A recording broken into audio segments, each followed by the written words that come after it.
učiniti ambijent za život u Bosanskom Petrovcu boljim za sve građane.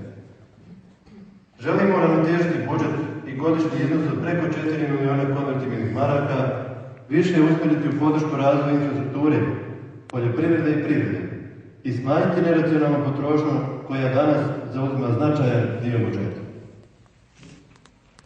Nastojat ćemo oformiti poljoprivrednu zadrugu i podržati na prijeti život na selu, privući nove investitore i otvoriti nova radna mjesta, unaprijediti kvalitet održavanja lokalnih puteva, podržati urbani razvoj naselja, završiti projekat kanalizacije, dovršiti elektrifikaciju površinskih naselja, proširiti vodovodnu mrežu na sela, omogućiti besplatan prijevoz učenika i unaprijediti kvalitet socijalne zaštite. Radit ćemo i na većem uvažavanju naše opštine kada je u pitanju iskorištavanje šuma i drugih prirodnih bogatstava, te kroz politički utjecaj po zakonodavnim organima tražiti način za ostvarenje veće koristi od našeg najvećeg prirodnog bogatstva.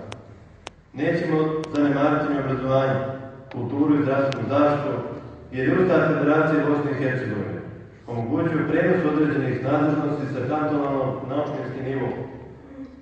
Za one opštine čiji većinski nacionalni sastav stanovništva nije u skladu sa većinskim nacionalnim sastavom kantona, a takav je upravo naš Bosanski Petrovac.